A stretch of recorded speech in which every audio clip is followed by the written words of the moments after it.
Shalom, Chesed Uvuchim Abaim, Haverim Yekarim, gracia y paz sobre ustedes. Estamos aquí en este Shabbat que estamos recibiendo, listo para estudiar Parashat Shoftim. Y se encuentra en Devarim, capítulo 16, empezando en versículo 18. Y solamente voy a leer los primeros 3 versículos y dice... Bueno, damos la bendición al Eterno para poder estudiar su palabra. Dice la bendición, Baruch atah Adonai Eloheinu melech haolam, asher kidishanu b'mitzvotav v'tzivanu la'asok b'divrei Torah. Bendito eres tú, Adonai, Dios nuestro, Rey del universo, que nos has santificado y nos has mandado a ocuparnos en las palabras de su Torah, su instrucción. Shoftim ve'shotrim titen lecha bechol she'arecha, asher Adonai Elohecha noten lecha, Lishvateja ושפטו את העם משפט צדק. לא תטה משפט, לא תכיר פנים ולא תיקח שוחד, כי השוחד יעוור עיני חכמים. וסלף דברי צדיקים. צדק צדק תרדוף, למען תחיה וירשת את הארץ אשר אדוני אלוהיך נותן לך. Jueces y oficiales pondrás en todas tus ciudades, que Hashem tu Dios te dará en tus tribus, los cuales juzgarán al pueblo con justo juicio. No tuerzas el derecho, no hagas acepción de personas, ni tomes soborno, porque el soborno ciega los ojos de los sabios y pervierte las palabras de los justos. La justicia seguirás, para que vivas y heredes la tierra que Hashem tu Dios te da. En las escrituras veamos ejemplos que en la generación de la salida de Egipto, Hashem, Kadosh Baruj Hu, escogió a Moshe Rabbeinu en el papel de profeta y en una función como un rey abajo del rey que es Hashem. Y veamos que después tenemos reyes como rey David. Pero siempre también hay alguien que la ayuda. Y es el sumo sacerdote. En la generación de Moshe Rabbeinu fue Jacohen Aharón. El sacerdote Aharón, Jacohen Agadol. En la época de David Amelech fue Tzadok. En la época de Yeshua Tzidkeinu fue Yohanan Hamatbil. Juan el Inmersor. Después de esa estructura llegan los príncipes de los 12 tribus. Desfortunadamente en la generación de Moshe Rabbeinu solamente teníamos 2 príncipes que se mantuvieron fiel de los 12, que fue Yehoshua bin Nun y Caleb ben Yefuné. En la época de Yeshua él escogió 12 judíos justos.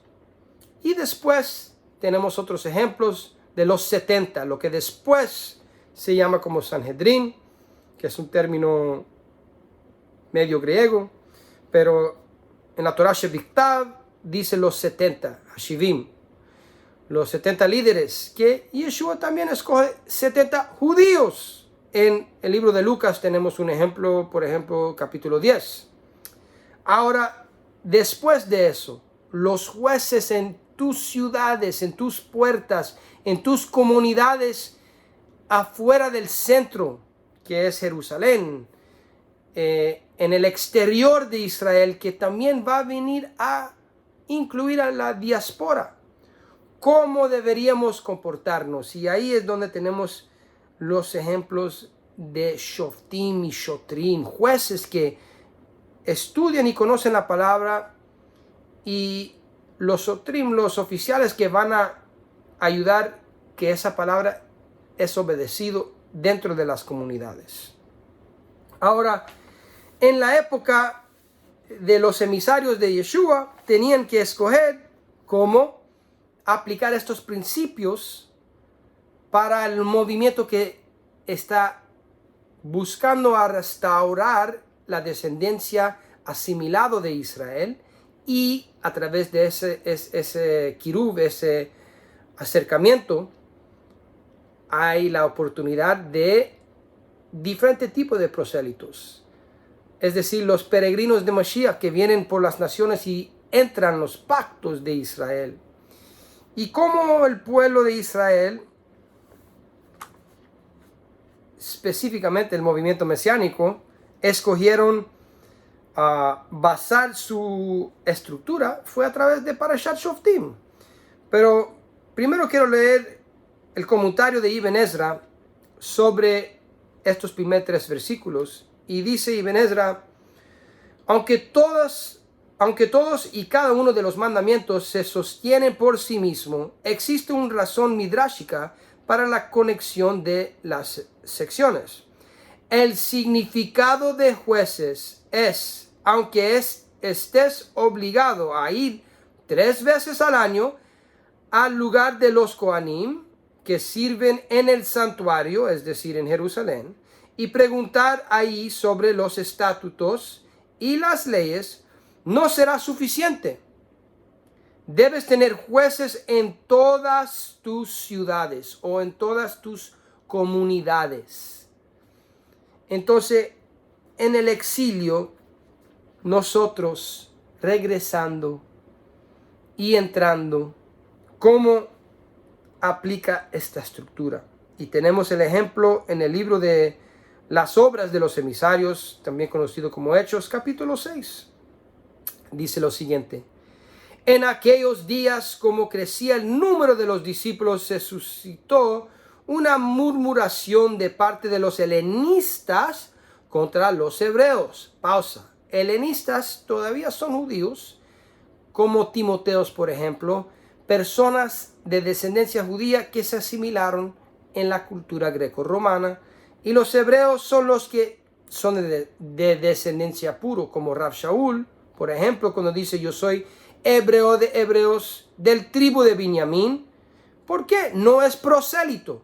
Y él tenía debate con prosélitos que juzgaba la forma que él acercaba gentiles a través de Mashiach.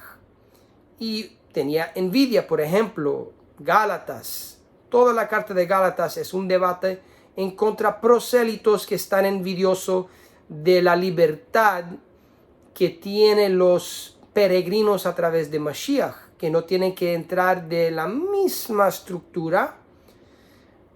No es decir que ya se eliminó la Torah, Has Shalom.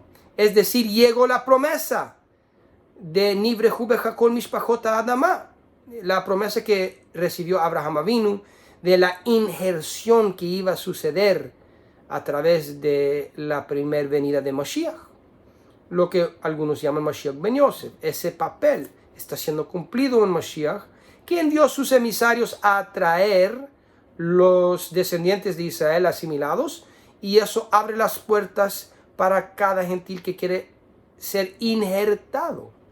Y después dice de que sus vidas eran desentendidas en la distribución diaria.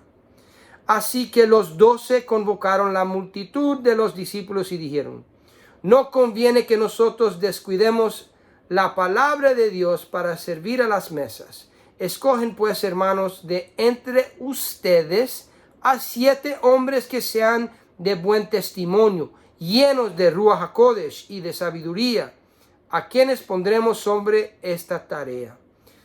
Mismo principio de lo que veamos en Parashat Shoftim.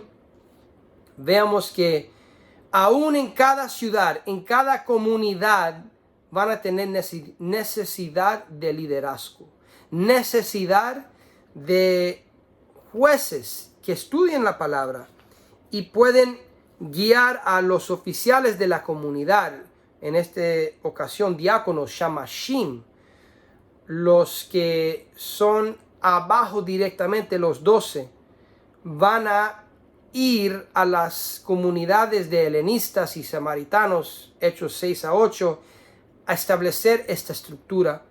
Pero esta estructura es una extensión abajo la cobertura de los 12. Y abajo los 70 también. Por ejemplo, veamos en Lucas capítulo 10, que sigue la estructura de la Torah. Y los 70 todavía son judíos, observantes de la Torah. Los 12 tan observantes de la Torá que en capítulo 6 de Hechos no querían comer con los que están regresando porque no saben las reglas de Kashrut. Y vemos que esto llega a una discusión en Gálatas que si no se sentaron con judíos asimilados y samaritanos, menos iban a sentar con gentiles que no sabían cómo preparar la comida. Y hay un debate entre Rav Shaul y Yaakov Atzadik, el hermano de Yeshua Tzidkenu, pero eventualmente en Hechos 15 llegan a un conocimiento, a un acuerdo y llegan en armonía. Y eso es lo que hace falta en nuestro día, que regresamos a respetar esa estructura que viene de la Torá. Y el liderazgo siempre será bajo el pueblo judío, pero que no va en contra de Yeshua Tzidkenu. Y por eso tenemos rabinos como Rav Shapira, por ejemplo, un ejemplo, y Rav Bernstein y otros localmente, Rabino Avner, otros rabinos por todo el mundo, judíos que creen en Yeshua, tienen su papel de liderazgo. Y afuera de eso, los que estamos regresando o entrando por primera vez, también tenemos derecho de juzgar dentro de nosotros, pero tenemos que respetar el liderazgo judío y tenemos que trabajar en armonía y aprender de lo que dice Parashat Shoftim. En todas nuestras comunidades deberíamos tener orden, y el orden viene basado en Torah. Y la estructura de la comunidad de los mesiánicos nazarenos que fueron injertados o restaurados con los Evionim, con los Kedoshim, con los judíos mesiánicos originales, fue todo basado en la Torah. Y en este estudio de Parashat Shoftim nosotros deberíamos tener en mente que tenemos que unificar este movimiento mesiánico que está levantando hoy en día. Los que son de cualquier rama de raíces hebreas o del cristianismo que ama al pueblo judío y los diferentes grupos de judíos mesiánicos, tenemos que parar de estar en conflicto, aceptar diferentes aspectos de autoridad y unificar y tener orden. Y eso solamente va a venir con el amor de Mashiach, guianza de Ruach HaKodesh y la Torah HaKedoshah, la palabra del Eterno. Todo está acá. Entonces leemos Parashat Shoftim con eso en mente para aplicar esto y organizarnos y unificarnos y respetar nuestro liderazgo. Shabbat Shalom.